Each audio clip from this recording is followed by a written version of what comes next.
decision starts with the right information, and that's exactly what we bring to you. Today, we will unpack the biggest economic stories, track the latest movement in the market, and provide insight into the trends shaping Nigeria and the global economy. Thank you for joining us. This is Business Focus, coming your way live from Politics and Business TV Abuja. I am Fari Josephine. And to the focus of the day: Northern Security Trust Fund and suspension of mining. What does this mean for the economy of the North? The federal government's decision to suspend mining activities in part of northern Nigeria, alongside renewed efforts to strengthen the Northern Nigeria Security Trust Fund, has sparked widespread debate over what it means for the region's economy and long-term development. The move comes against the backdrop of worsening insecurity across several northern states, where illegal mining has increasingly been linked to banditry, arms trafficking, and other criminal activities. Security agencies have repeatedly raised concerns that proceeds from the illegal extraction and sale of gold and other minerals are being used to finance criminal networks, making it more difficult to tackle insecurity in the region. In response, the government says that temporary suspension of mining is intended to dismantle illegal operations, improve security, and create an opportunity to reorganize the sector under a more transparent and regulated framework. Authorities believe that restoring order to the mining industry is essential to ensuring that Nigeria's mineral resources benefit the economy rather than criminal elements. However, the policy is expected to have immediate economic consequences. Northern Nigeria is home to thousands of artisanal and small-scale miners, many of whom rely on mining as their primary source of income. The suspension could temporarily affect households' earnings, reduce business activities in mining communities, and slow economic growth in areas that depend heavily on the sector. State governments could also experience lower revenue from legitimate mining operations during the periods of the suspension. Despite these short-term challenges, economic analysts argue that the long-term benefits could outweigh the immediate costs if the policy succeeds. Improved security could restore investor confidence, attract responsible local and foreign investment into mining sector, and encourage broader economic activities, including agriculture, manufacturing, and infrastructure development. A properly regulated mining industry could also increase government revenue through taxes, royalties, and export earnings while reducing illegal mineral export. The Northern Nigeria Security Trust Fund is expected to complement these efforts by mobilizing financial support from government, the private sector, and development partners to strengthen intelligence gathering, surveillance, logistics, and other security operations. A safer environment is widely seen as a critical requirement for sustainable economic growth and investment across the region. Ultimately, the success of the mining suspension will depend on how effectively the government addresses the root causes of insecurity, formalizes mining operations, and provide alternative livelihoods for affected communities. If these objectives are achieved, Northern Nigeria could emerge with a stronger, more secure, and more productive mining sector capable of making a greater contribution to Nigeria's economic growth. And now, that is it on the insight for today. We go on a short break, and when we return, we see what's happening in the equity market. Please stay with us. In Imagine having the power of television, movies, news, and entertainment. All right, welcome back from that short break. And now we go straight into the Nigerian equity market, where the stock market opened trading today on a cautious note as investors assess market conditions following the previous session's marginal decline. The NGX All-Share Index opened at 243,798.76 points, following the previous session's performance, which recorded a 0.07% decline. Market capitalizations opened at approximately 156.45 trillion naira, reflecting the market's valuation at the start of today's trading session. Market sentiment remained cautiously bullish, with investors expected to focus on corporate earnings, economic development, and bargain hunting opportunities that could influence trading during today's session.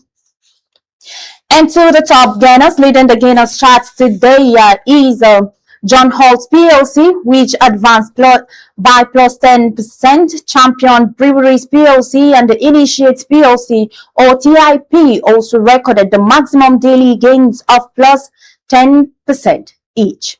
Also among the top performers is University Press PLC, which appreciated by plus 9.96%, and International Energy Insurance PLC, which rose plus 9.95%, reflecting sustained buying interest across selected equities as investors maintained a positive outlook on the Nigerian stock market.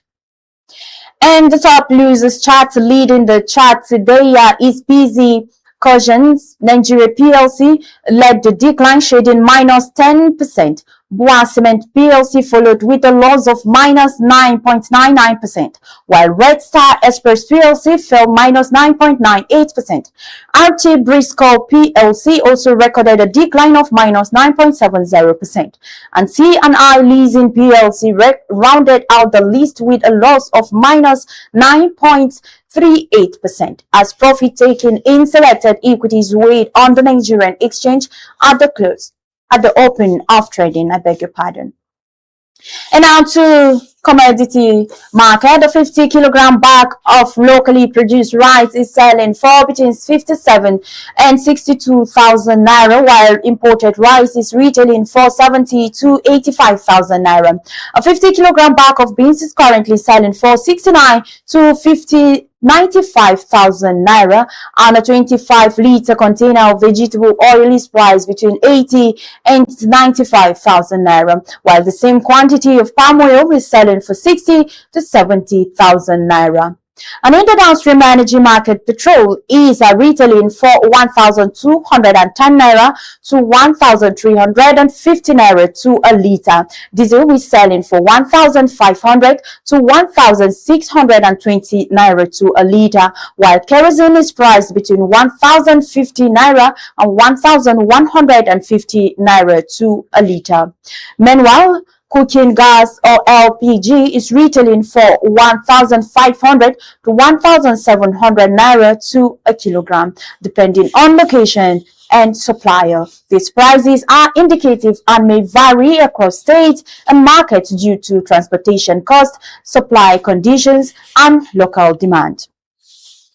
And to the currency market, at the official Nigerian foreign exchange market, the Naira exchange at approximately 1,379.62 kobo to $1. Meanwhile, in the parallel market, the Naira traded at around 1,400 Naira to the dollar for buying and 1,410 Naira for selling. Exchange rate in the parallel market may vary slightly depending on location, dealer, and transaction size. And that wraps it up from the equity market. And right now we go on a short break. And when we return, we go into the conversation for the day with my guest joining us via Zoom. Please stay with us.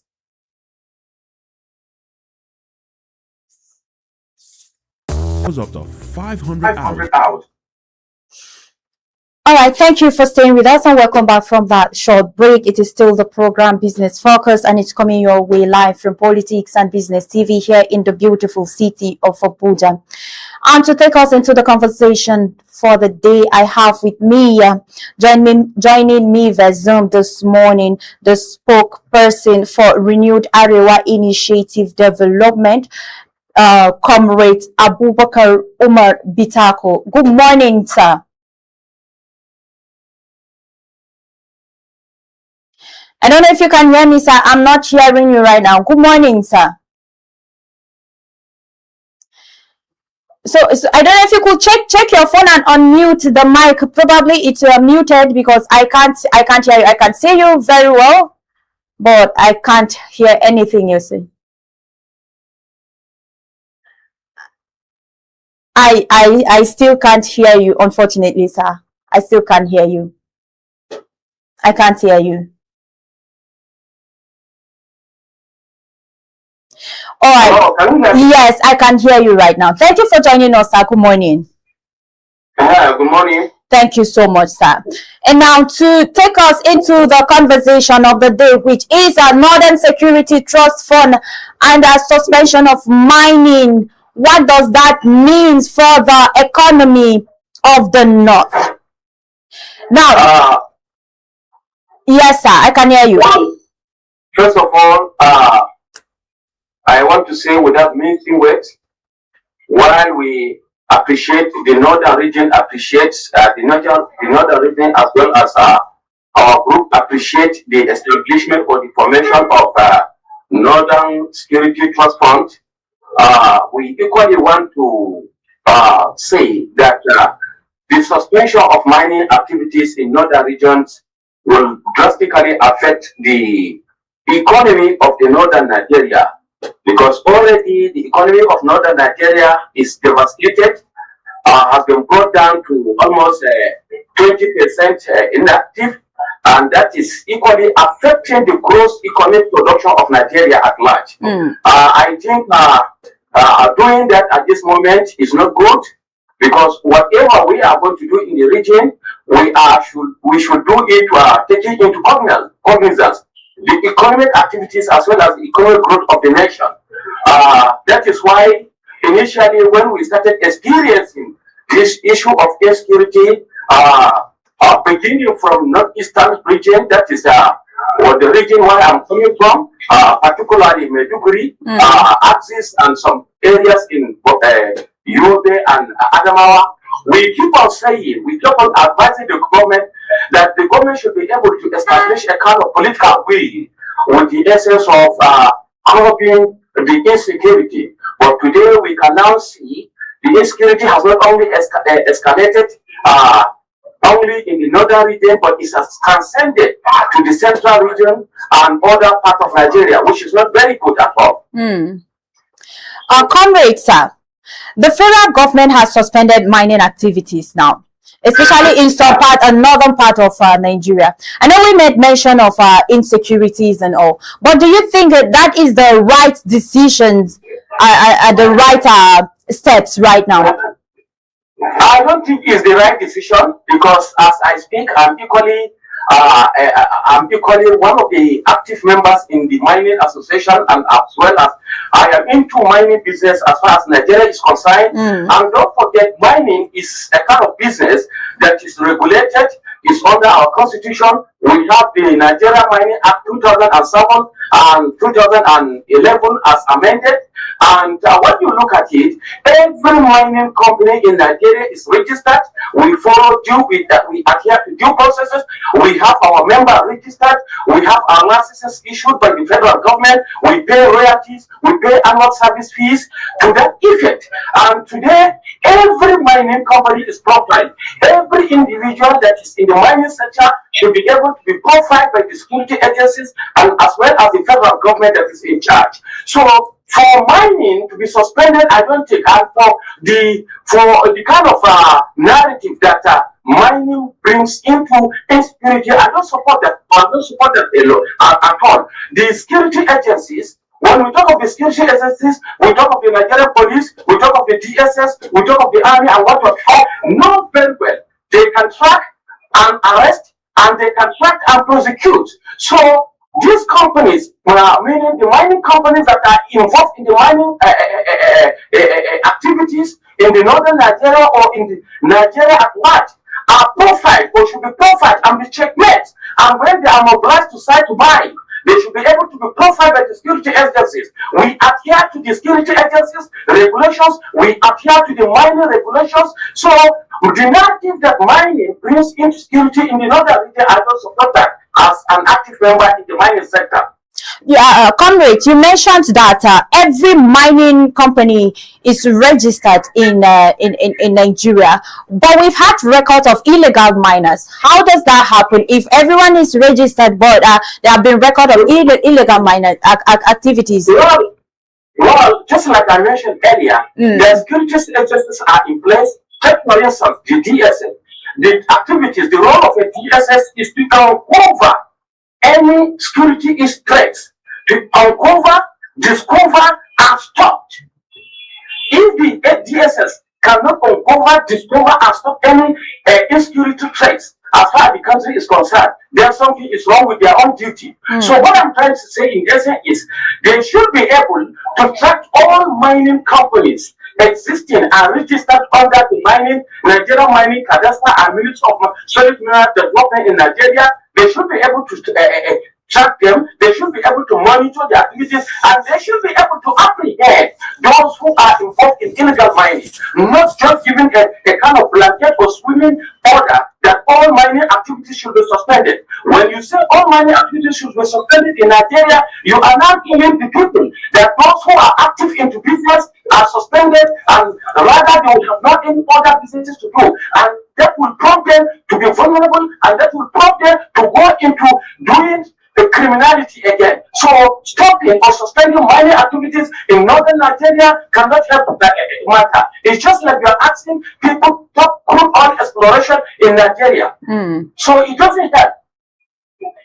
How significant is the mining sector to the northern economy? Very, very significant. Very, very, very significant. It is as significant as agricultural activities is concerned. And don't forget, now the global activities of global businesses or attention has turned into mining. So we expect the federal government to adhere to the international best practices, to adhere to the regulations, to adhere to the due process in the mining sector, just like the crude oil. Now, when you are talking of the security threats in the mining sector, don't forget we have issues of illegal bunkering, issues of oil theft in the Niger Delta region. Does that stop the oil exploration in the Niger Delta region or in the country? Then you have to ask yourself, who are involved in the illegal oil bunkering? Who are involved in the illegal oil theft? These are strong individuals that I can say without missing word, they could be having a kind of connectivity or connection with some who is who in the government. A poor man cannot go into that. All right, so at this point, you're just calling for more investigation to be done rather than suspending just the sector of the livelihood of some individuals of the communities. Investigation and strict adherence to the mining regulation, scrutiny of those mining companies that are involved in mining activities. That will go a long way in making the mining a very healthy sector, and towards which is there towards the enhancement and growth of the economy of the country. But the government is saying that the activities of mining, especially the illegal mining ongoing, is the proceed from the illegal mining is what is being used to fill the insecurities happening in some of these northern states. Now, I don't know, how can we balance the two? Because sincerely, insecurity is something, it's a situation that have ravaged the society right now. It's becoming a pain in our feet that we cannot longer sleep with our eyes closed, and we're really looking for a way out of it. And the government is seeing the suspension of this mining as a step forward. Do you think will it be right if I say maybe the government is trying to take a right step at the right direction at this point? Now, can you stop to ask yourself as a Nigerian and as a journalist, that is it mining activities that brought about insurgency in northeastern Nigeria? The answer is no. You look at the preachings and the campaigns and the advocation of the initial founder of Boko Haram, Abubakar Shekau. Abubakar Shekau was campaigning against a situation whereby citizens are educated, go through formal education, but at the end of the day, without getting their own struggle. So he advocated that Western education does not help, rather than, you understand? So now the issue here is the primary responsibility of every government in the world is protection of lives and properties of the citizens, and secondly, the provision of the welfare of the citizens. Now, if had it been initially when there was this issue of insurgents in Nigeria, particularly in northeastern Nigeria, we would have expected that 100% had to roll in prosecuting, in arresting and prosecution of those who are involved. But we see a kind of lackadaisical attitude of the government, a consistent government, successive government, lackadaisical attitude toward fighting this. So it has culminated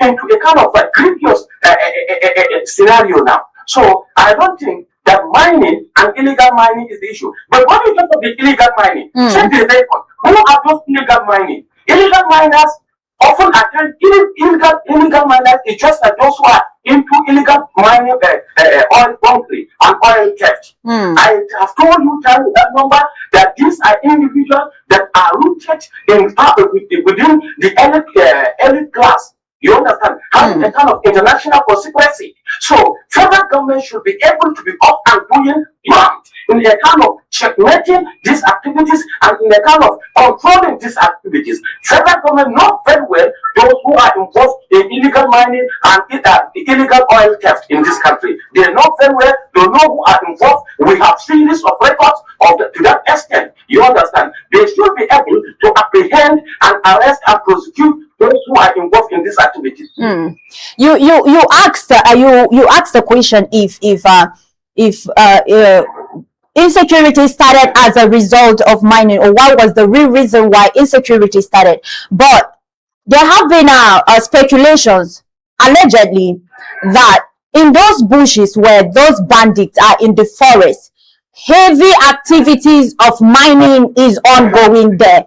There have been that rumors, and probably the government is acting based on that rumors. It is the government, and I know maybe they wouldn't just come to make a statement like this without having their checks, doing their checks and balancing to actually get the fact that actually this is where part of the issue of insecurity is coming from. Do you think if actually that is the case, it is a step in the right direction? I keep on saying that we have different organs of security agencies established under the law in Nigeria, and they know their roles and they know their designated duties.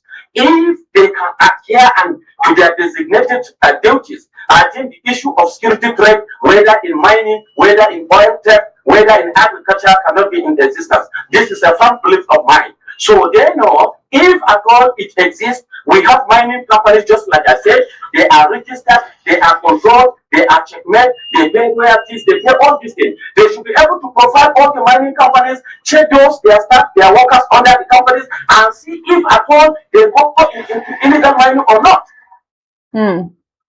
But do you think that when we talk of illegal mining, not all the companies that are involved in illegal mining in the country. So suspension after suspension of all mining activities does not help in any way in the promotion and development of the economy of Nigeria.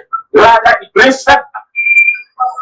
But do you think there is a connection between illegal mining and the insecurity happening in some of these northern states? Are there connections? As much as I agree to the fact that the actual suspension of mining activities, particularly in the northern region, is not okay, I still believe that the illegal mining do exist, and it has connectivity with the insecurity. Because what is insecurity? Insecurity is an effort of destabilizing or attempt to to destabilize the security of the welfare of either community or the nation at large. You understand? Yes. Of course, it could have connectivity, but I still insist the security agencies have parameters, have instruments at hand. All right. What role do you think the Northern Nigeria Security Trust Fund play in addressing these security concerns? Well, first of all, the major role it will bring, if properly implemented and if properly sustained, it can reduce to the minimal level the security threat we have in northern Nigeria and Nigeria at large. But the issue here is the corruption inherent in our system, and the corruption inherent in our general city in Nigeria permit the implementation of all this the northern security trust fund. That is the issue. Just recently, a month ago, we had the Northern Consultative Forum that gathered in Kaduna, and a kind of raised humongous amount with the view of a kind of bringing the government in northern Nigeria. But what did we hear at the end of the day? We had series of allegations of diversion of the funds, embezzlement of the funds. Up to this moment, the resolution was that, and the recovery was those funds are not at the steps of the northern stakeholders. So this is very unfortunate. But we, in as much as we agree to that, we should be able to be patriotic. We should be able to kind of go to the latter in the implementation of this security trust fund, and to the kind of implementing the objectives of the establishment of the Northern Security Trust Fund. What are the immediate economic consequences of the mining suspension for communities that depend solely on mining? This is to bring austerity. This is to render people who are into mining activities jobless. And you know, an idle mine is a devil workshop. Yes. So they could be tempted.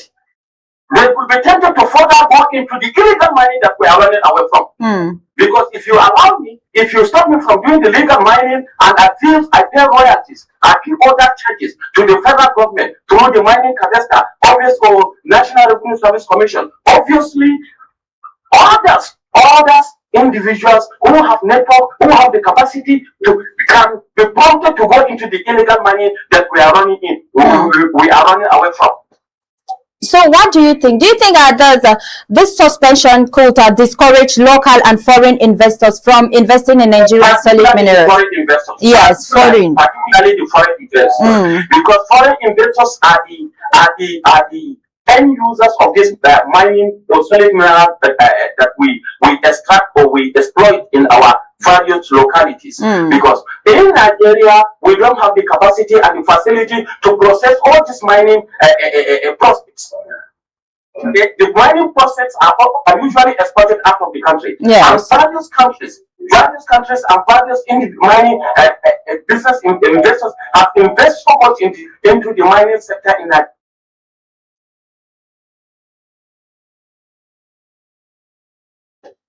I think we're experiencing a little bit of a network delay right there. We want to get it for free. The Nigerian government, ahead of MOU, we cannot find it. Yes, go ahead. We can hear you now. At some point, we lost communications, but you can go ahead. The Nigerian government, just of reason I am aware, Nigerian government signed an MOU with the Qatari government and the Turkey government to come and invest into mining sector in Nigeria. If today you say you have suspended it, then obviously you are telling them not to come again. And another way you are reneging from the MOU you signed with them. So how does that matter? So beyond suspending mining, because obviously this whole act is in a result to help caution the insecurity ongoing now. What other measures do you think the government can implement to reform the sector? The security measure is first of all to establish that political will. To implement the mental role of the establishment of every government in the universe. That is protection of lives and property of the city. You understand? Yes. And this, unfortunately, the security agencies, the various security arms So if the security situation improves, what opportunities could emerge for northern Nigeria's economy? Pardon? I asked, if the security situation improves, if the whole security situation calms down and people are able, the miners in particular are able to go back into mining, especially in those states that the mining activity have been on hold now, what opportunities could emerge out of the whole situation for that community? The opportunities are so humongous, are so numerous. It does not only affect the economy of the livelihood of the people, the northern Nigerians. It affects the economy of the entire nation. It enhances and promotes the growth and development of Nigeria as a nation. So the federal government should be able to kind of handle the affairs and the activities of all the sector adequately and efficiently. All right. How can the government ensure that mining revenues benefit local communities rather than criminal groups? If what they are saying is from everything happening in the mining sector is benefiting largely the criminal groups. My sister, I've told you. Yes. When the current Minister of Solid Mineral Development came into office, we are aware fully that to that extent, remember the fact that the Nigerian police force is there, the Nigerian army are there, the Nigerian director of security, state security are there. He yet established a kind of unit called mining marshal under the Nigerian civil defense corps. Mining marshals are there, and these marshals are established and are put in place to regulate and to go after the illegal miners in Nigeria. What happened to them? Why can't they not enhance mining marshals under the Nigerian security and civil defense corps? Why can't the Nigerian the mining marshals work in synergy with the Nigerian police force, the DSS, and the Nigerian army in containing and arresting the illegal miners? Why giving a kind of blanket suspension of mining activities in northern Nigeria? So creation of the mining marshal to a very large extent ease the tension on the general mining organization. The mining marshal has already been created. Okay. And they are into activities now. They are operational now. They need to just empower them, to enhance them, to boost their own activities, and go with sole objective of going after illegal miners. The association of miners in Nigeria, what role are they playing in helping to see that the activities of those illegal miners is reduced to the barest minimum? We have Nigerian Miners Association, man. Yes. We have Nigerians registered with the corporate, duly registered with the Corporate Affairs Commission. We have the Miners Workers Association, whose responsibility is to kind of checkmate and oversee the activities of all miners. And the Mining Association is to oversee the activities of all miners in Nigeria, miners and title holders in Nigeria. And I want to tell you without missing word that these two associations are one of the best registered associations as far as Nigeria is concerned. But are they carried alone?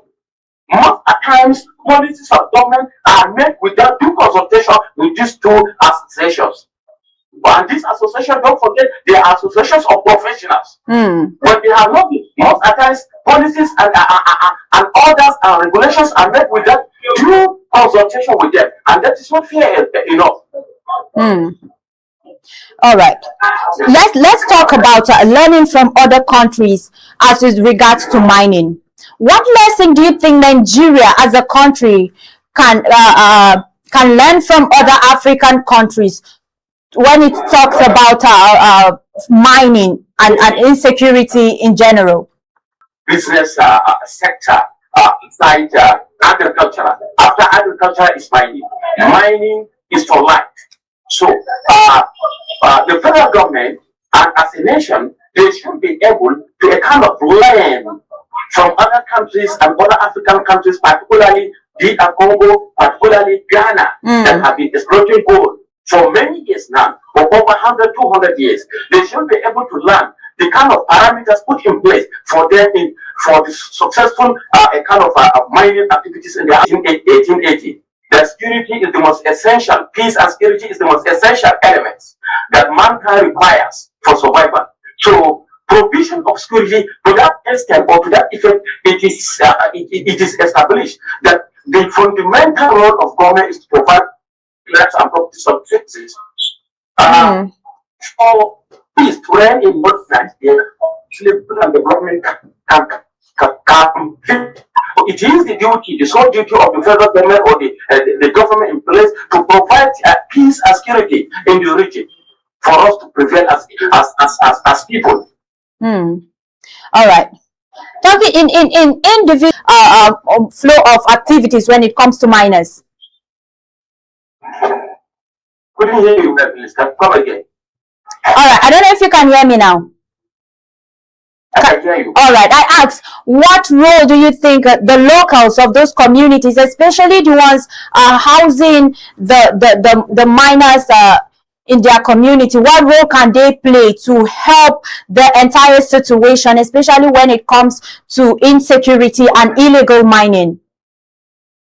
The role that these communities can play, they already established within the Nigerian mining Action 2007 and 2011 respectively. The role of any miner, a mining company, to be in a period for tempo. Usually there is an instrument laid down of having instrument. That company or those individuals should be able to first of all acquire consent, mining consent in that particular community, and should be able to go into a community development pact. The community development pact entails what is given in return to the community after the extraction of the solid mineral in that community. So no mining company or miner can go into a village or a community in Nigeria without the due notice, without the due approval of the miner or the mining companies. So what do I want to say? The community has the fundamental role or the primary role a kind of establishing a kind of unity, a kind of synergy with the miner or the mining company that comes to their village or the community. You understand? Yes. And secondly, that individual miner, the mining company is operating on illegal ground, they should be able to report that said miner or mining company to the appropriate authority. And what is very alarming, very disgusting to find out that some of these banks has a kind of approval of some of the people government. You understand? Don't try to go lies. Oh, so you're trying to say that some of these illegal miners also have approval of the people in government? I don't know if you are with me, allowing us have a smoother conversation, but you made mention of the fact that there is every possibility that some of these illegal miners are having the backing of some top rank politicians, and so did I hear you right there? Of course. Okay. Of course. Otherwise, there is no situation whereby community could report a miner or mining company to the appropriate authority, and action should not be taken against that miner or the mining company. So that is why the bottom line. That is why the problem lies. All right. Unfortunately, time is not being on our side right now. This is where we have to wrap up the show for today, comrades. Thank you so much for coming on the program today. Thank you so much. Yes, thank you so much. God bless you. Do have a wonderful day ahead, sir. Thank you. Yes. All right, that has been Comrade Abubakar. Always this time where we have to leave the studio. Thank you, our dear viewers, for doing this with us. We come your way again tomorrow by 11 a.m. on Politics and Business TV with another exciting and interesting episode of the program Business Focus. And I remain Fari Josephine, and on behalf of the production team, do have yourself a lovely day. Remember, you can follow us on all our social media platforms at Business Politics TV, and you can do well also to follow us on channel 92 at Politics and Business TV Abuja. Bye for now, and stay tuned with us for more programs coming your way shortly.